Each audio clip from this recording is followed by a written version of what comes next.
የኢትዮጵያ ሕዝባዊ አብዮታዊ ፓርቲ ኢህአፓ እየተዘጋጀ የሚቀርብ ፍኖተ ዲሞክራሲ የኢትዮጵያ አንድነት ድምፅ ነው። ጤና ይስጥልኝ፣ እንደምን አመሻችሁ አድማጮቻችን። ዛሬ ረቡዕ ታህሳስ 15 ቀን 2018 ዓመተ ምህረት ነው። የደምቢ ዶሎ ዩኒቨርሲቲ ተማሪዎች የነበሩትና በአክራሪ የኦሮሞ አሸባሪዎች የታገቱት ተማሪዎች ጉዳይ እስካሁን እልባትን አላገኘም። ብዙዎቹ ልጃገረዶች የሆኑት እነዚህ የአማራ ወጣቶች ከታገቱ ረቡዕ ታህሳስ 15 ቀን 2178 ቀናት አለፋቸው። የወጣቶቹ ሰቆቃ ያብቃ እንበል። እስከ መቼ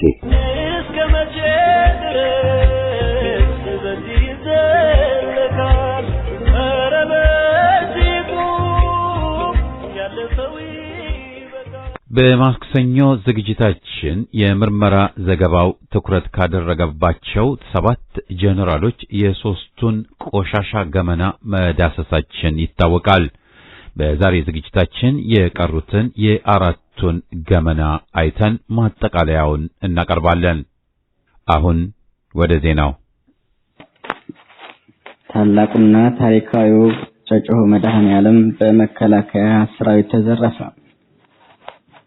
በደቡብ ጎንደር ዞን በላይ ጋይንት ወረዳ የፈለገ ፀሐይ በቅሎ አግት ጨጨሆ መድኃኔዓለም ቤተክርስቲያን ዝቅ ሙዳይ ምጽዋት በመከላከያ ሰራዊት ዘረፋ እንደተፈጸመበት ሰምቷል።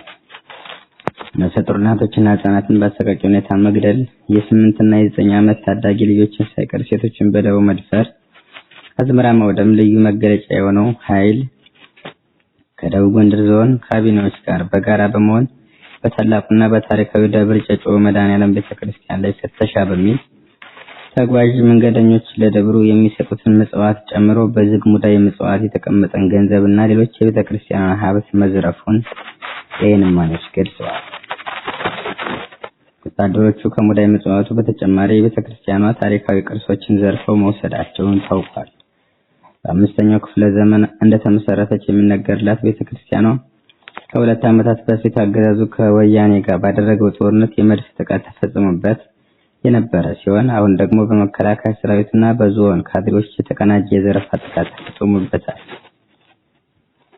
የቀድሞ ነገስታት በስጦታ በእጅ መንሻና ለቤተክርስቲያናት የሰጡትን የወርቅ ሌሎች ውድ ስጦታዎችን ቤተክርስቲያኗ እስከዛሬ ጠብቃ ያቆየች ሲሆን እነዚህ ውድ ስጦታዎች በአገዛዙ ወታደራዊ አዛዦች እየተመዘበሩ በዓለም አቀፍ ገበያ ላይ መቅረባቸው ሲዘገብ መቆየቱም ይታወሳል። ሞታይ ፈሬው 206ኛ ኮር ከጥላት ጉረሮ 27 ክላሽ ማረከ። በራስ ፍላጎት እየተከለፈለፈ ከአምበር ከተማ በመነሳት ወደ ጃማ ከተማ በማቅናት ጥቃት ለማድረስ በተንቀሳቀሰው የጥላት ኃይል 206ኛ ኮር 34ኛ ክፍለ ጦር ቃኝና መሐንዲስ ደጃች ተርዳጓሉ ሻለቃ በፈጸሙት የማጥቃት ውጊያ ጥላት ከምድር ደባልቀው 27 ክላሽ በርካታ ካዝና የደረት ትጥቅ ልዩ ልዩ ወታደራዊ ቁሳቁስ ማርከዋል። ከጠዋቱ 3 ሰዓት እስከ ቀኑ 6 ሰዓት በወሰደው ጠንካራ ውጊያ ጥላት ያጋደሙት ከ45 በላይ ጥላት የደመሰ ሲሆን ከ22 በላይ የጥላት ኃይል ከባድ ቁስለኛ ሆኗል። የአረመኔው ሰራዊት አድማ ብተና ሚሊሻ በታጨደበት ውጊያ ጥላትን ቅስም በመስበር አስደናቂ ጀብድ ፈጽመዋል። በተያዘው ውጊያ 206ኛ ኮር 14ኛ ክፍለ ጦር ቃኝና መሐንዲስ ሻለቆች ጋር በመቀናጀት ከደብረ ኤልያስ ተነስቶ ማርዘነብ ከተማ ላይ በደረሰው የጥላት ኃይል ለፈጸሙት ፈጣን ማጥቃት ተመሳሳይ ድል የተገኘ ሲሆን አረመኔው ሰራዊት ከፍተኛ ኪሳራ አስተናግዶ 23 አስከሬን ተሸክሞ ተመልሷል። ቆቦ ከተማ መሬት ወረራ ላይ የተሰማሩት የብልጽግና ካድሬዎች ዘረፋቸውን በተጨባጭ ማስረጃ ተጋለጠ። የኖረው አገዛዙ በሰፊው ተመስርቶበት ያለው የመሬት ወረራ ዘረፋ አሁንም ተጠናክሮ የቀጠለ ሲሆን ሰሜን ወሎ ዞን ቆቦ ከተማ የህዝብ ሀብት የሆነውን ሁለገብ አዳራሽ የፋኖን መመሪያ በመጣስ አቶ ደጀኔ መንገሻ የተባለ ግለሰብ አረብ ሀገር ለሚገኝ ወንድሙ 100 ሚሊዮን ብር እንደገዛው ለማወቅና ለማረጋገጥ ተችሏል። አዳራሹ የተሸጠበት የገንዘብ መጠን ከፍ ያለ መሆኑን ውስጥ አዋቂዎች የገለጹ ቢሆንም ይፋ ከሆነው ከዚህ 100 ሚሊዮን ብር ገንዘብ ውስጥ 80 ሚሊዮን ብሩ ገቢዎችና ሌሎች ቢሮዎች የሚያውቁት ሲሆን 20 ሚሊዮን ብሩ በየደረጃ ላሉ የብልጽግና ካድሬዎች ለደለላ የተሰጠ ገንዘብ ነው። መጠኑ ያልተገለጸ ገንዘብ በየደረጃው ላሉ የመከላከያ አመራሮች እንደተሰጠም ለማወቅ ተችሏል። ቆቦ ከተማን ጨምሮ በራያ ቆቦ ህዝብ ሀብት እንደተገነባና በደርግ ዘመን ውድቀት ተጀምሮ በወያኔ ዘመን መባቻ 1984 ዓ.ም እንደተጠናቀቀ አገልግሎት እንደጀመረ የሚነገረው ቆቦ ከተማ ሁለገብ አዳራሽ ዛሬ ላይ የፋሽስቱ ብልጽግና አገዛዝ የአማራን ህዝብ በአማራ ህዝብ ሀብት በሚል መርህ መሰረት መሬት ሽጦ በሚገዛው ጦር መሳሪያ ተተኳሽ ዘር ማጥፋት እየፈጸመ ላለው ፋሽስታዊ አገዛዝ መጠቀሚያ ሆኗል። በዚህም የፋሽስቱ የብልጽግና አገዛዝ በፋኖ ትግል ተንኮታኩቶ የገንዘብ አቅሙን ሊጠገን በማይቻል ሁኔታ የወደቀ ሲሆን ይህን የገንዘብ ችግሩን ለመፍታት በሁሉም የአማራ አካባቢዎች ላይ የመሬት ወረራና ዘረፋ እየፈጸመ በህገወጥ ጨረታዎች ሌሎች መንገዶችን እየሸጠ ይገኛል። አዲስ አበባ የወጣት ገሃነም መሆኗ ተገለጸ። ሰሞኑን እጅግ በርካታ ወጣቶች በጅምላ እየታፈሱ በመታሰር ላይ መሆናቸው ታውቋል። የአማራ ፋኖ ብሔራዊ ኃይል ቢዛሞ እዝ አበጀ ጥበቡ ብርጌድ ጊዳያና ወረዳ እንዶዴ ዲቾ ቀበሌ ሻሽበር ከተማ ላይ ታላቅ ጀብድ ፈጽሟል። የበረሃ ፈርጥ የቢዛሞ እዝ አበጀ ጥበቡ ብርጌድ በዛሬው ዕለት 12 ሰዓት እስከ ቀኑ 7 ሰዓት ከኦሮሞ ልዩ ኃይል ገዳ ኮማንዶ ኮሬ ነገኛ ጋቸና ሽሪና ሚሊሻና ፖሊስ ጋር ባደረገችው ተጋድሎ ታላቅ ጀብድ ፈጽማለች። በተጋድሎም 66 የጠላት ኃይል ሲደመሰስ ቁጥሩን ለመቁጠር የሚያዳግት ቁስለኛ በማድረግ 3 ምሽጎችን በማስለቀቅ ተራራ ላይ ሰቅላ ቁም ስቅሉን ስታሳየው ውላለች።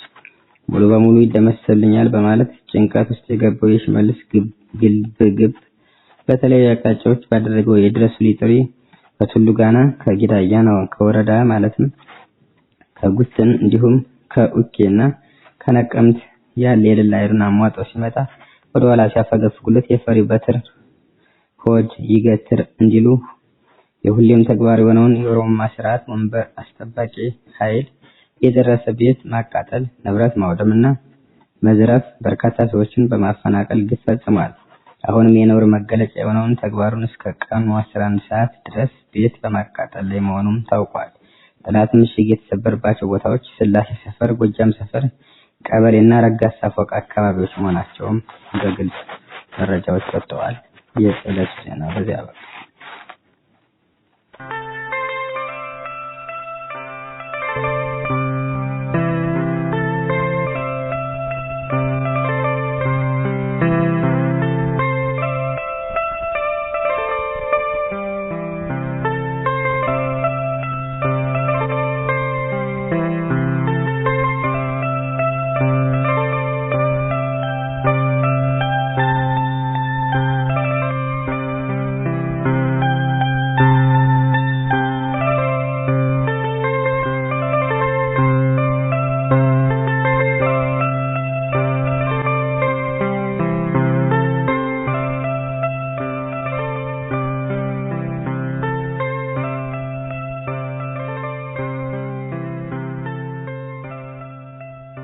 በሙስና የተጨማለቁና ምግባረ ብልሹ የዘረኛው የኦሮሞማ አገዛዝ 7 ጄኔራሎች ገመናን የሚያጋልጥ የምርመራ ዘገባ።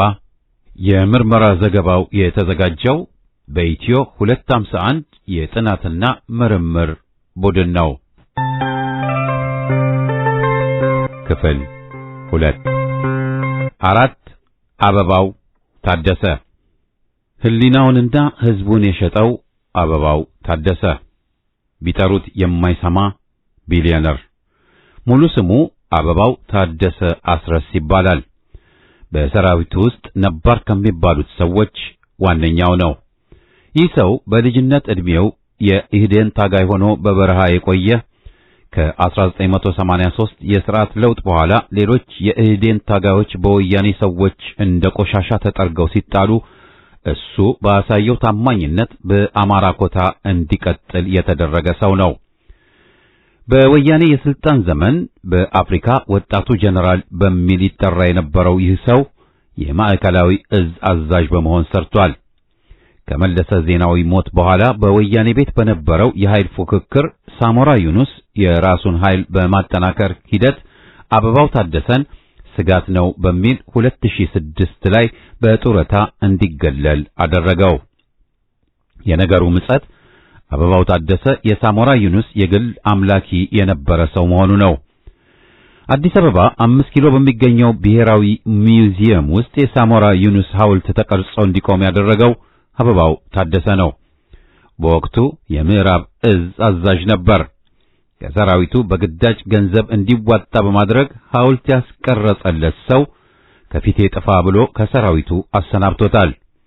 አበባው ታደሰ በጥቁር መዝገብ ከሚሰፍሩ በርካታ ቆሻሻ ታሪኮቹ ውስጥ አንዱ ከምርጫ 97 በኋላ የቅንጅት ደጋፊ፣ ነፍጠኛ፣ ትምክህተኛ በሚሉ ፍረጃዎች ከተራ ወታደር እስከ መስመራዊ ከፍተኛ ወታደራዊ መኮንኖች ድረስ ያሉ ከ20 ሺህ በላይ የአማራ ተወላጆች ከሰራዊቱ ተለቅመው ሲባረሩ ወደ እስር ቤት ሲወረወሩ ይህ ሰው በሚመራው እዝ የሚገኙ ከ4800 በላይ አማራዎች እንዲታሰሩ ላለቆቹ ለቅሞ አስረክቧል። በገዛ ወገኖቹ ላይ ይህን ሁሉ ክህደት የፈጸመው አበባው ታደሰ የወቅቱን አለቆቹን እምነት ማግኘት አልቻለም። ሐውልት ባስቀረጸለት ሰው ከሥራው ተሰናብቶ በጎልማሳነት ዘመኑ ጡረታ ለመውጣት ተገደደ። ይህ ጊዜ 2006 ዓመተ ምህረት ነበር።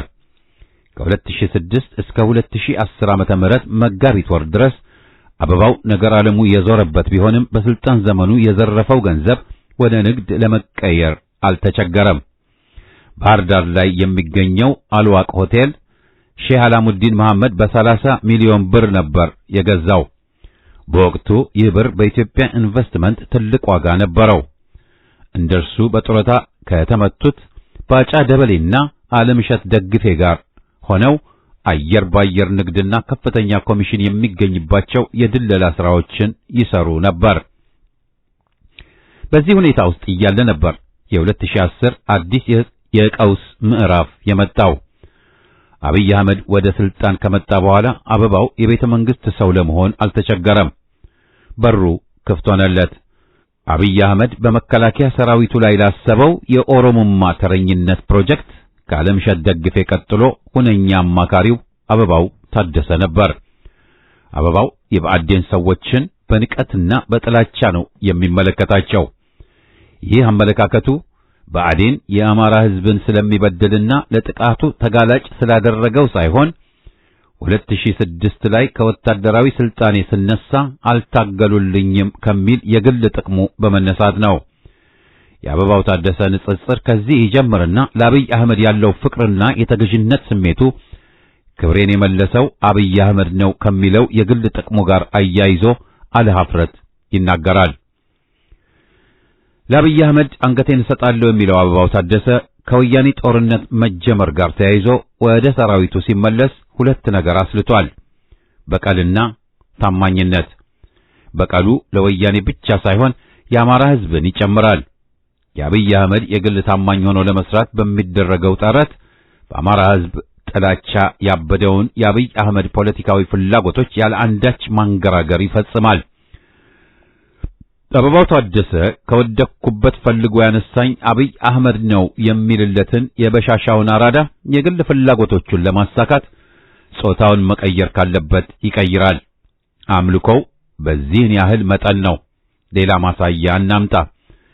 በኦዴድ ሰዎች የአማራ ልዩ ኃይል እንዲፈርስ ሲወሰን ይህን ውሳኔ ለማስፈጸም የሚደፍር በመጥፋቱ አበባው ታደሰ ኃላፊነቱን ወስዶ ባህር ዳር ላይ ስብሰባ በማካሄድ ውሳኔውን በማሳወቅ የማፍረስ ትዕዛዙን ወደ ታች ያወረደው እርሱ ነበር። ለዚህ ውለታው ብርሃኑ ጁላ በአደባባይ አመስግኖታል። በእርግጥ የኦሮሞ ጀነራሎች ብልጣብልጥነት አበባው ታደሰ ከህዝብ ልብ እንዲወጣ ስለፈለጉ ነበር በአደባባይ ያመሰገኑት። እውነታው አበባው ታደሰ አደራውን የበላ ሰው በመሆኑ ከመነሻውም ቢሆን በአማራ ህዝብ ዘንድ የሚጠላ እንጂ የሚወደድ ሰው አይደለም። እኔ የኢትዮጵያ ጀነራል ነኝ በሚል የሚመጻደቀው ይህ ሰው አለቃው ምርኮኛው ብርሃኑ ጁላ ግን አስተላለፉና የብሔር ውግንናው ኢትዮጵያዊ ሳይሆን ኦነጋዊ ነው። እዚህ ላይ ጥቂት ማነጻጸሪያዎችን እንመልከት። ምርኮኛው ብርሃኑ ጁላ የኦሮሞ ፖለቲካ ኃይሎችን በማሸማገልም ሆነ የኦሮሞን ጥቅሞች ለይቶ በየተቋማቱ ስምሪት በመስጠቱ በኩል የአንበሳውን ድርሻ ይወስዳል። አበባው ታደሰ ግን የአማራ የፖለቲካ ኃይሎችን እያሳደደ ያስራል፣ ይገድላል። ምርኮኛው ብርሃኑ ጁላ የጉራጌ ባለሀብቶችን ሰብስቦ ከነፍጠኛ ጋር መወገን አቁሙ፣ ከኦሮሞ ጋር ስሩ በሚል ትዕዛዝ ሲሰጥ አበባው ታደሰ የአገው ተወላጆችን እየሰበሰበ አዲስ የኢኮኖሚ ኢምፓየር ለመፍጠር ያልማል። ከዚህ አልፎ አንድ ህዝብ ሆኖ የኖረውን አማራና አገው ለመለያየት የኩሽ ፖለቲካ ተልእኮ ተሸካሚ ሆኖ ስለ ክልል መስረታ የማያውቅበትን የሴራ ፖለቲካ ውስጥ እጁን አስገብቶ ይታያል። ገራሚው ነገር በአማራ ኮታ ላይ ተቀምጦ ይህን የሚያደርግ መሆኑ ነው። ምርኮኛው ብርሃኑ ጁላ የኦነግ የሐሳብ ምንጭ ሆኖ ሲያገለግል የኖረው ኦሮሞ ስተዲ አሶሲዬሽን ኦሳ መድረኮች በናዝሬትና በአዲስ አበባ ከተሞች ሲካሄድ በመድረኮቹ ላይ ተገኝቶ ኦነጋዊ መልእክቶችን ሲያስተላልፍ አበባው ታደሰ በሚመራው ኮማንድ ፖስት የአማራ ምሁራን እየተሳደዱ በጅምላ ይታሰራሉ።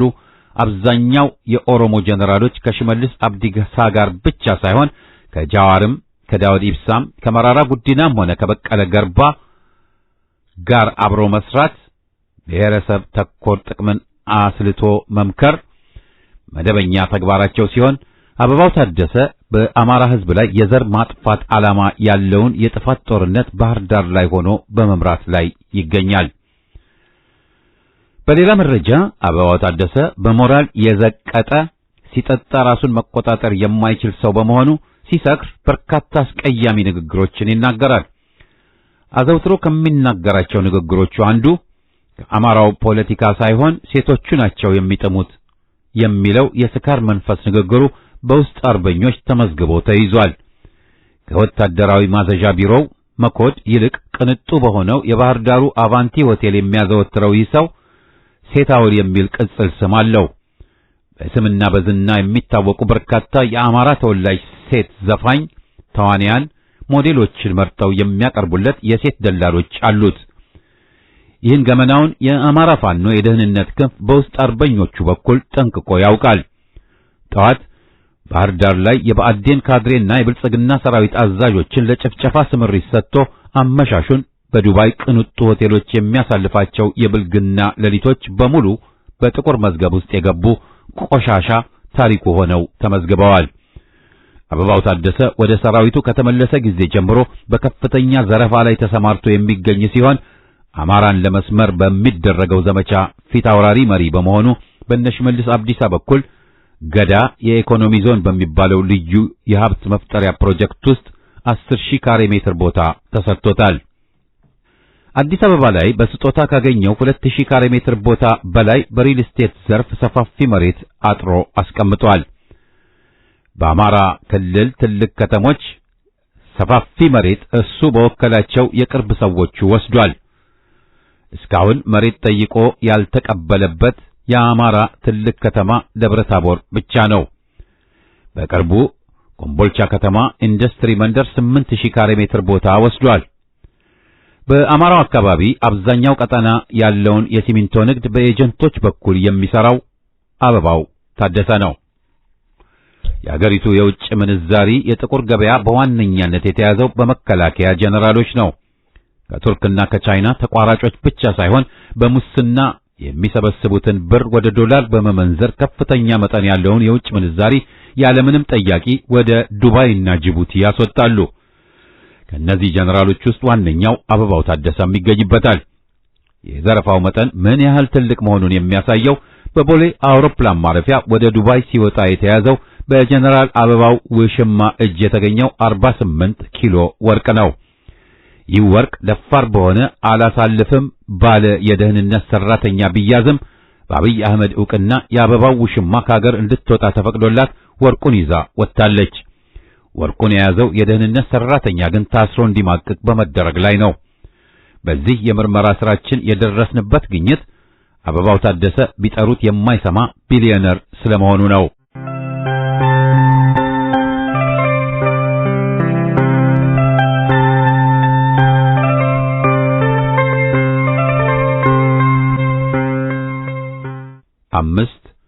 ጌታቸው ጉዲና።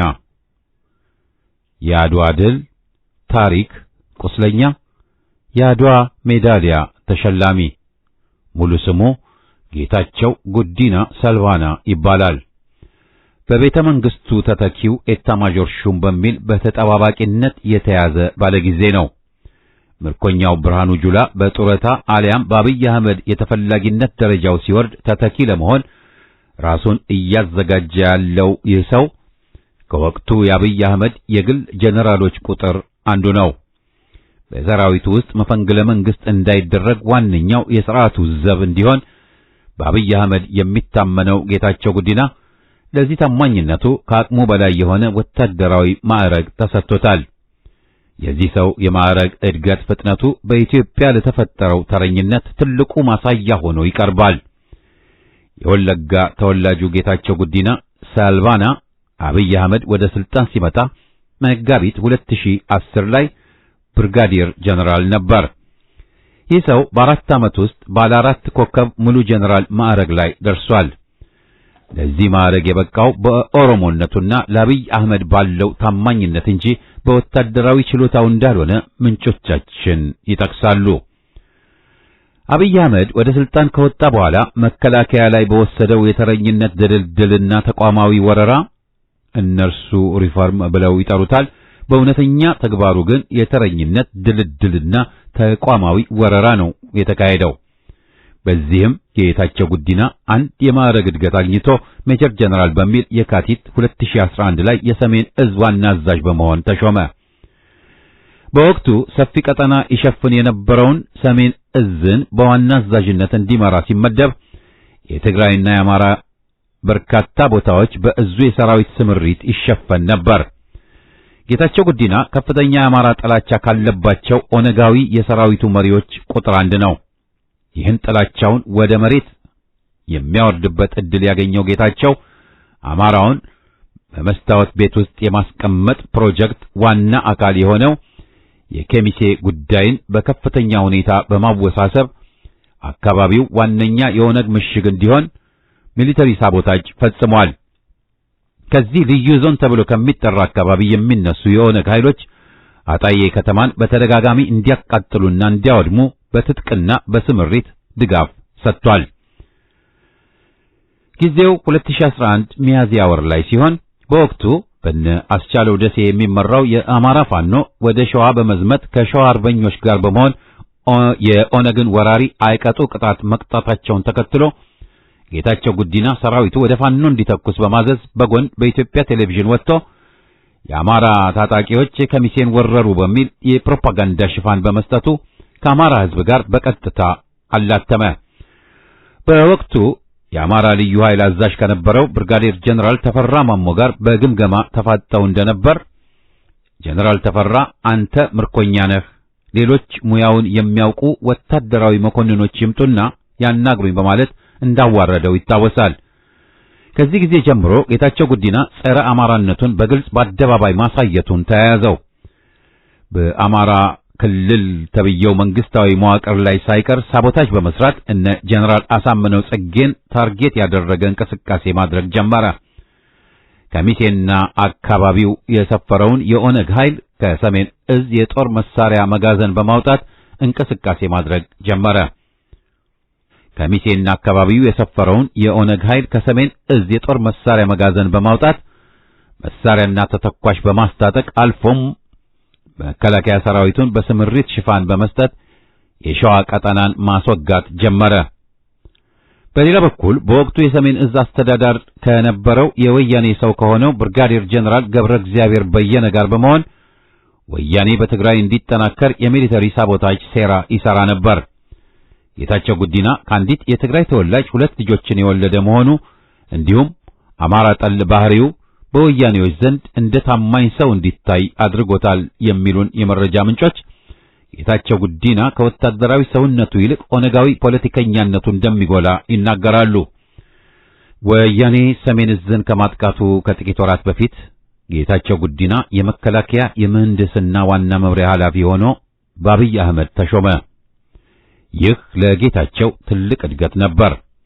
ግለሰቡ የሰሜን እዝ ዋና አዛዥ በነበረበት ሰዓት ይሰራቸው በነበሩ ሚሊተሪ ሳቦታጆች ወያኔ የራሱን ወታደራዊ ቁመና ማሳደግ ችሏል።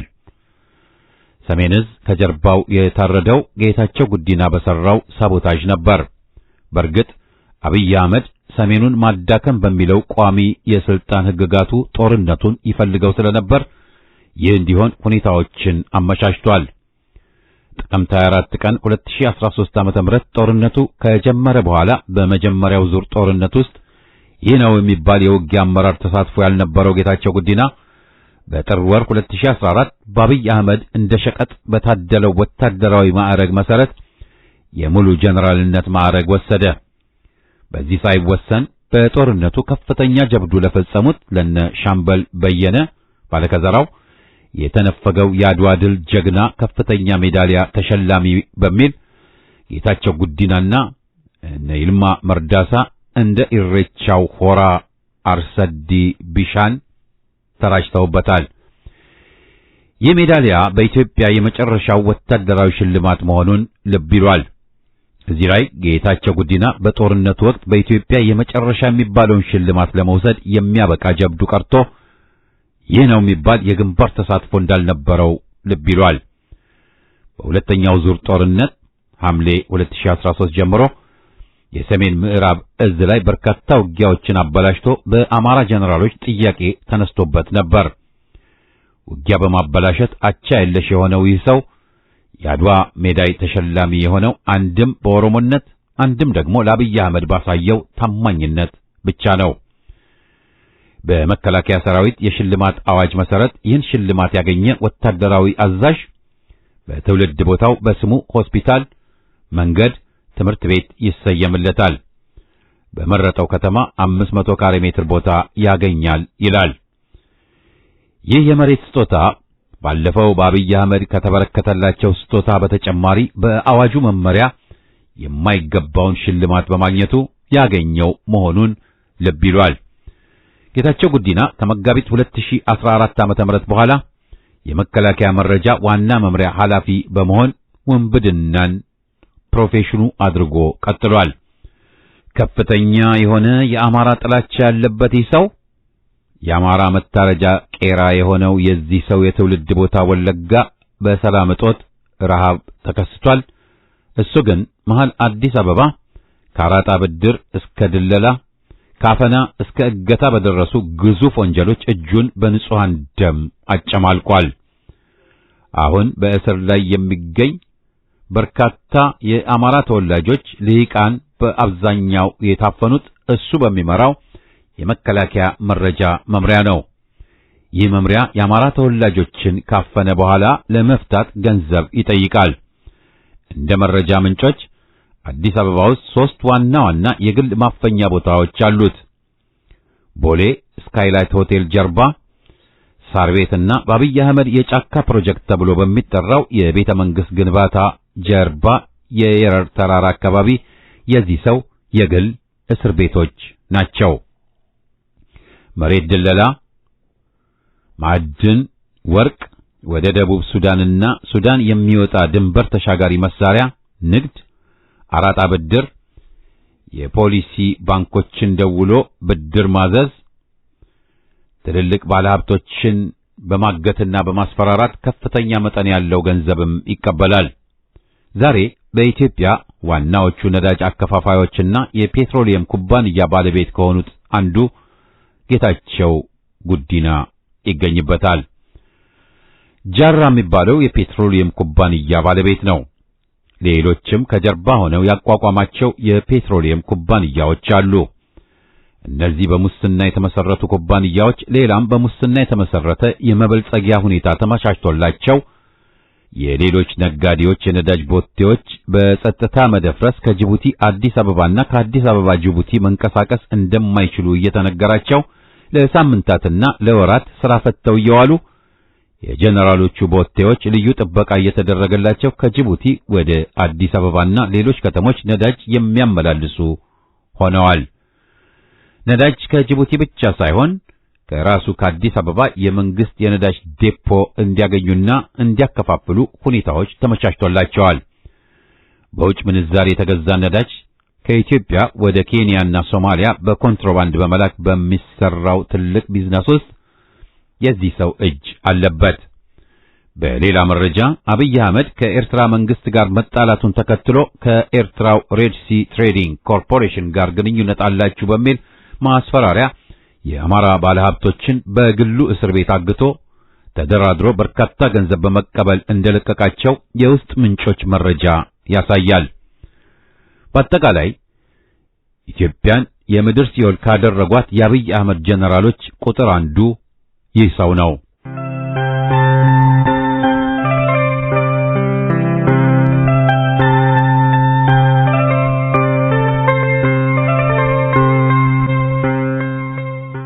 ስድስት ብርሃኑ በቀለ ማዕድን ነጋዴው።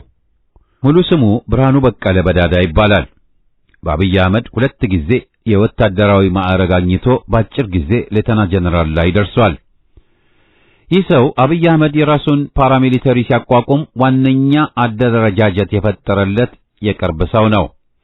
ሪፐብሊካን ጋርድ ሲቋቋም በማደራጀትና በመምራት ቀዳሚው ሰው ነው። አብይ አህመድ ባለው ታማኝነት በአሁኑ ሰዓት ባህር ዳር ላይ የብአዴንን ካድሬና ሰራዊቱን አጠቃላይ ጠርንፎ የሚመራው ይህ ሰው ነው። የአማራ ታሪካዊ ርስት የሆኑትን ወልቃይት ጠገዴና ጠለምትን ለወያኔ አሳልፎ ለመስጠት በአብይ አህመድ ለአስፈጻሚነት የተመደበ ነው። በራያ በኩል አሰፋ ቸኮል የሚባል በሆዱ የወደቀ የአብይ አህመድ የግል ጀነራል አለ። ብርሃኑ በቀለ ባህር ዳር ያለ ሴት ማደር የማይችል ቢሮው የባህር ዳር ሎጂዎች ነው የሚሉት የመረጃ ምንጮች በትከሻው ላይ ያለው ወታደራዊ ማዕረግ የከበደ ሰው ይሉታል። ወደ ጎንደር በሚጓዝበት ወቅት ጃካራንዳ ሎጅ እና ሮዚዮ ሆቴል እንደሚያዘወትር መረጃዎች ያሳያሉ። በማህበራዊ ብልግናው የተነሳ አንድ ቀን በፋኖ እጅ መውደቁ አይቀርም።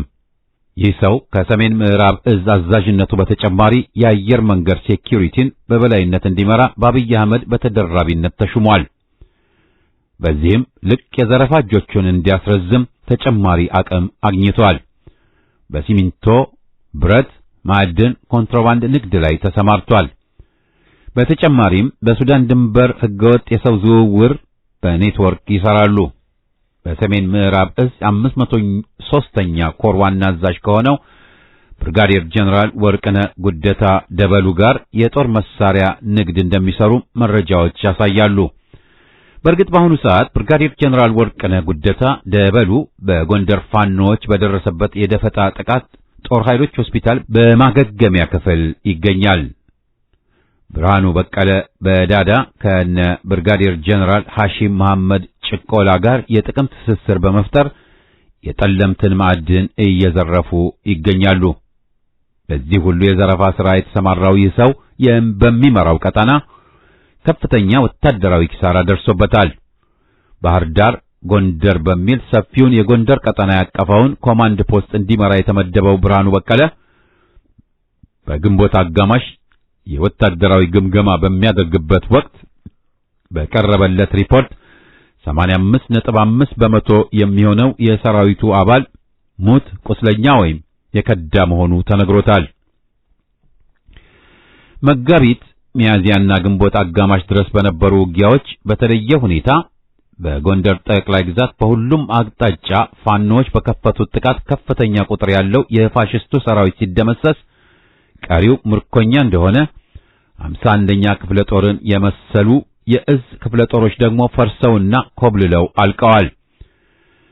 በመጋቢት 2016 በተካሄደው የአማራ የኮማንድ ፖስት ግምገማ የፋሽስቱ አገዛዝ ቀንደኛ አገልጋይ የሆነው ብርሃኑ በቀለ በተናገረው ንግግር ውስጥ የአማራ ሕዝብ እንደ ሕዝብ ተነስቶ እየተዋጋን ነው፣ ንጹሃን የሚባል የለም ማለቱን ከውስጥ አርበኞች በወጣው መረጃ መጋለጡ ይታወሳል። የአማራ የቁርጥ ቀን ልጅ በሆነው ፋኖ በተቀጠቀጠ ቁጥር ንጹሃን ላይ የበቀል እርምጃ መውሰድ የሚቀናው ይህ ሰው የብቃት ችግሩ ለፋኖ ውለታ፣ ለአብይ አህመድ ደግሞ ከባድ ኪሳራ አምጥቶበታል።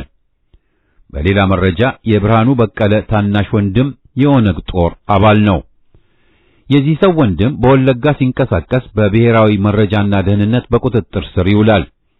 በወቅቱ የብሔራዊ መረጃና ደህንነት ኃላፊ የነበረው ተመስገን ጥሩነህ ነበር። ብርሃኑ በቀለ ለተመስገን ጥሩነህ ወንድሙን እንዲለቅለት ደውሎ ያዘዋል። ተመስገን ጥሩነህ በታዘዘው መሰረት ልጁ እንዲለቀቅ ያደርጋል። የብርሃኑ በቀለ ወንድም ግን ተመልሶ የኦነግን ጦር ተቀላቀለ። አገዛዙ እንጥሉ ድረስ የበሰበሰ ነው ሲባል በዚህና መሰል አሳማኝ ምክንያቶች የተነሳ ነው።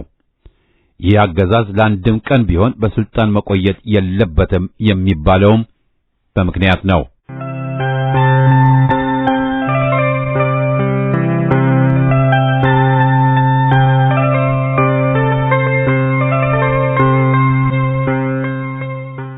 ሰባት መሐመድ ተሰማ የዘመኑን የስልጣን መንፈስ የተቀበለው ሎሌ።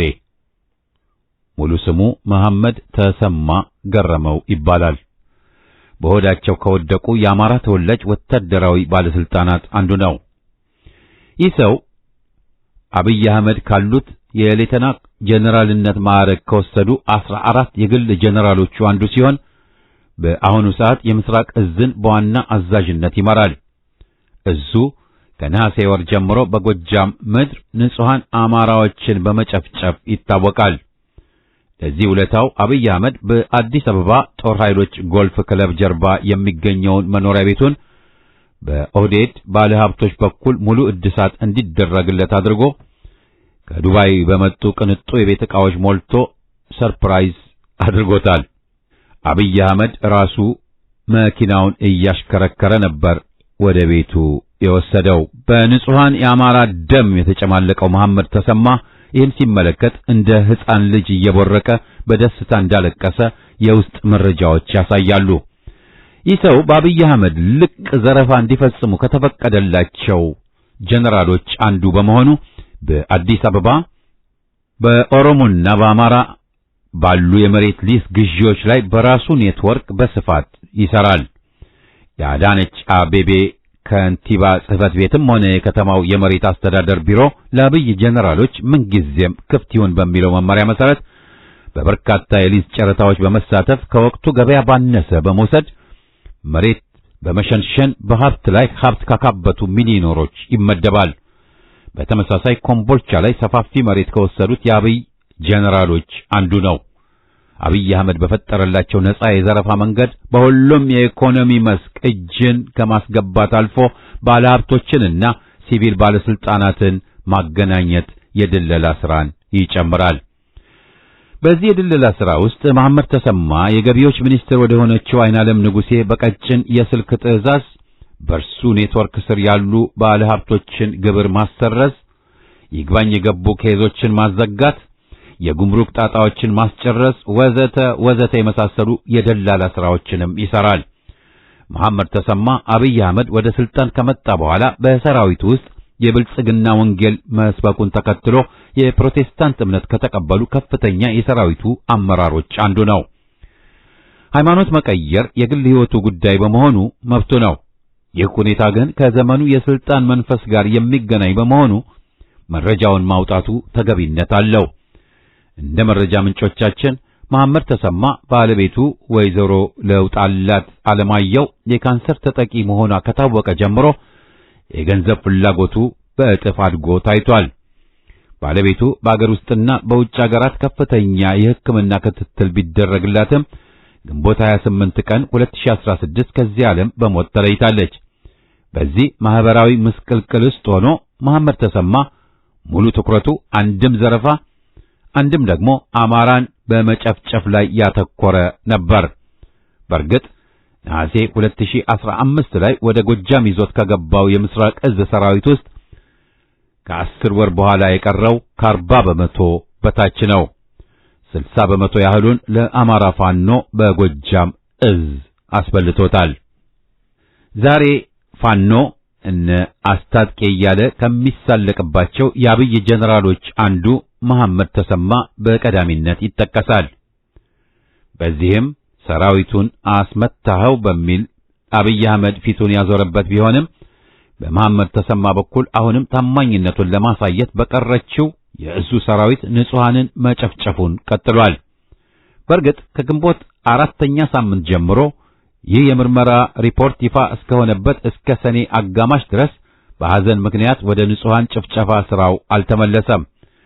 የኢትዮጵያን ዳር ድንበር መጠበቅ የነበረባቸው የአገር መከላከያ ጀነራሎች በምስራቅ አፍሪካ ውስጥ በመሳሪያ ንግድ የታወቁ ሆነዋል። መሳሪያ ለደቡብና ለሰሜን ሱዳን ታጣቂዎች ማቅረብና ለራሱ ለኦነግ ሸኔ መሸጥ ሳይበቃቸው ለሶማሌ አልሽባብ እስከ መሸጥም ደርሰዋል። በምስራቁ ክፍል ያለውን የጦር መሳሪያ ዝውውር የሚመራው በመሐመድ ተሰማ ኔትወርክ ነው። በዚህ ተገርመን ሳናበቃ ዛሬ በተለይም ከከፍተኛ የትምህርት ተቋማት ግንባታ ጋር የተያያዙ የብረት ፍላጎቶች አቅራቢዎች የአብይ አህመድ ጀነራሎች ናቸው። በወልዲያ፣ በሰመራ፣ በጅማ፣ በአዲስ አበባና ሌሎችም ዩኒቨርሲቲዎች የሚደረጉ ግንባታዎች በአብይ አህመድ ጀነራሎች ብረት አቅራቢነት የሚከናወኑ ናቸው።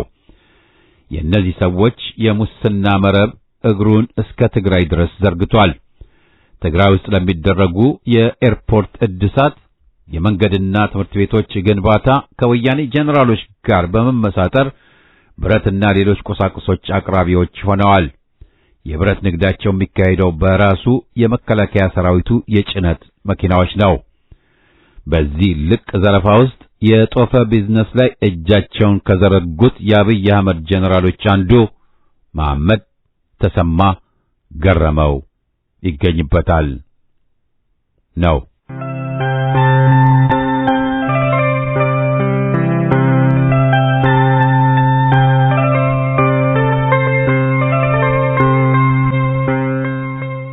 ማጠቃለያ የአብይ አህመድ ጀነራሎች በጠረፍ ሀገር ኮንትሮባንዲስት፣ በመሃል ሀገር ደግሞ ደላላ ሆነዋል። እነዚህ ጀነራሎች የመኪና መለዋወጫዎች፣ መድኃኒቶች፣ ብረትና ሌሎችንም ቁሳቁሶች በከፍተኛ ደረጃ ወደ አገር ውስጥ አስገቢዎችም ሆነዋል። እዚህ ላይም ሌሎች ነጋዴዎች በተለይ በአሁኑ ጊዜ ጓዛቸውን የሚጭንላቸው መርከብ ማግኘት በተቸገሩበት ወቅት የኢትዮጵያ የመርከብ ድርጅት ቅድሚያ እየሰጠ ያለው በኮንትሮባንድ ዕቃ ለሚያመላልሱት ጀነራሎች ሆኗል። በተጨባጭ ባለው መረጃ ኢትዮጵያ ዛሬ ከወረራ የሚከላከልላት መከላከያ የሌላት አገር ሆናለች። አብይ አህመድና የእርሱን ዙፋን ጠባቂ የሆኑ የግል ጀነራሎቹ በየሚዲያው እየወጡ የሚቀጥፉት ቅጥፈት ኢትዮጵያ መከላከያ የሌላት አገር የመሆኗን ሐቅ አይቀይረውም። ትከሻቸው ላይ ያለው ወታደራዊ ማዕረግ ከብዷቸው፣ ወታደራዊ ዲሲፕሊኑ ጠፍቷቸው፣ በሞራል የላሸቁ፣ በቁስ ሰቀቀን የተጠቁ፣ ለአገር ሉዓላዊነት ሳይሆን ለአንድ ግለሰብ ወንበር የሚታገሉ ሆነዋልና እነዚህ ሰዎች የኢትዮጵያ ጀነራል አይባሉም። አገልግሎታቸውም ሆነ ታማኝነታቸው ለሕዝብና ለአገር ሳይሆን ለአንድ ግለሰብ በመሆኑ ሰዎቹ መጠሪያቸው የአብይ ጀነራሎች የሚል ነው። እነዚህ የአብይ ጀነራሎች አሁን በኢትዮጵያ በዋናነት በአማራ ግዛቶች የተከፈተው የዘር ማጥፋት ዓላማ ያለው ጦርነት እንዲቆም አይፈልጉም። ምክንያቱም ጦርነቱ ለአብይ አህመድ ስልጣን ማራዘሚያ፣ ለእነርሱ ደግሞ ቢዝነሳቸው በመሆኑ ጦርነቱን ይፈልጉታል። በዚህ መሃል ስለሚያልቀው ንጹሃንም ሆነ ስለሚወድሙ ቤተ እምነቶች ጉዳያቸው አይደለም። ጦርነት ኦክሲጅኑ የሆነው አብይ አህመድ ከጦርነት ወደ ጦርነት በተሸጋገረ ቁጥር ያላንዳች ጥያቄ ትዕዛዙን የሚፈጽሙለት እነዚህ በጥቅም የተያዙ የግል ጀነራሎቹ ናቸው። በእርግጥ የአብይ አህመድ ጀነራሎች አሁን የሚዋጉት ለአብይ አህመድ ስልጣን ብቻ ሳይሆን በአብይ አህመድ ፈቃድ ልቅ ዘረፋ ፈጽመው ያካበቱትን ሀብት ንብረት አሁንም ዘረፋ ላይ ያሉበትንና በዘረፋ የደረሱበትን የሚሊዮነርነት ማማ ለማስጠበቅ ነው። ጦርነት ለአብይ አህመድ የስልጣን ማስጠበቂያ መሳሪያው ሲሆን ለአብይ ጀነራሎች ደግሞ በልቅ ዘረፋ ባካበቱት ሀብት የወጡበትን የሚሊዮነርነት ማማ ለማስጠበቅ የሚያደርጉት የመደብ ትግል የእሳት ጨዋታ ነው። ለዚህ ነው የንጹሃን ጭፍጨፋ ግድ የማይሰጣቸው። ለዚህ ነው አገር እየወደመች እነርሱ ሕንጻ መገንባትን የሚያልሙት። ታዋቂው የጦር ጠበብት ቻይናዊው ሱንዙ ክፉ ሰው አመድ ላይ ለመንገስ የገዛ አገሩን በእሳት ያጋያል የሚል ዘመን ተሻጋሪ አባባል አለው። ለደግ ሰው ከሀገር በላይ ምንም የለም። ለክፉ ሰው ደግሞ ከወንበር በላይ ምንም የለም። አብይ አህመድ ማለት ሱንዙ እንዳለው ክፉ ሰው አመድ ላይ ለመንገስ የገዛ አገሩን በእሳት ያጋያል የተባለለት ጭራቅ ነው። ኢትዮጵያን የምድር ሲኦል አድርጎ በፍርስራሿ ላይ ንግስናውን ለማጽናት የገዛ አገሩን በጦርነት እያጋየ ይገኛል። ይህን ህልሙን ሊያሳኩለት እግሩ ስር በታማኝነት የሚታዘዙት ማዕረጋቸው የከበዳቸው የኢትዮጵያ ሳይሆን የአብይ ጀነራሎች የጥፋት ማስፈጸሚያው መሳሪያ ሆነዋል። አብይ አህመድ ለስልጣኑ ካለው ፍቅር የተነሳ ሚስቱንም ልጆቹንም መስዋዕት ማቅረብ ካለበት ያቀርባል። ለአብይ አህመድ ከወንበሩ በላይ ምንም የለም። ከነፍስ እኩል የሚሳሳለት ወንበሩ ማደላደያ ደግሞ ጠባቂ ውሻ የሆኑ ጀነራሎቹን በረጅም ገመድ አስሮ እንዳሻው እየተጠቀመባቸው ይገኛል። አልሸባብ በኢትዮጵያ ሶማሊ በኩል ከ10 እስከ 15 ኪሎ ሜትር በላይ ረጅሙን ድንበር ጥሶ ወደ ውስጥ ገብቶ በኢትዮጵያ ምድር ላይ ሰፍሮ በሚገኝበት፣ የደቡብ ሱዳን ታጣቂዎች የጋምቤላን አንድ ወረዳ ወረው ባሉበት፣ ሱዳን ሰፊ የኢትዮጵያን ግዛት ይዛ በምትገኝበት ሁኔታ ድንበርና ሉዓላዊነት ማስከበር የሚገባው መከላከያ ተቋማዊ ተልእኮውን ጥሎ የአንድ ግለሰብ ወንበር ጠባቂ ሆኗል። እዚህ ላይ ሁሉም ልብ እንዲለው የሚፈለገው ወሳኝ ነጥብ መከላከያ ሰራዊቱን የጠባብ ቡድን ፍላጎት ማስፈጸሚያ ከማድረግ እስከ የዘር ጭፍጨፋ ማስፈጸሚያ መሳሪያ መሆኑን የኦሮሞ ጀነራሎች በኢትዮጵያ ፖለቲካ ውስጥ አድራጊ ፈጣሪዎች ሆነው ተንበርካኪውን ብአዴንን በእግራቸው ስር አስገብተው እያዘዙት እንደሆነ በኦህዴድ ፖለቲከኞችና በኦሮሞ ጀነራሎች መካከል አንድና ወጥ ግብ መኖሩን፣ ይህም በአማራ መቃብር ላይ የኦሮሞን ኢምፓየር መገንባት ግባቸው እንደሆነ ሁሉም የአማራ ተወላጅ አልፎም የኢትዮጵያ ጉዳይ ግድ የሚላቸው ሁሉ ሊያውቁት ይገባል። ተፈጸመ።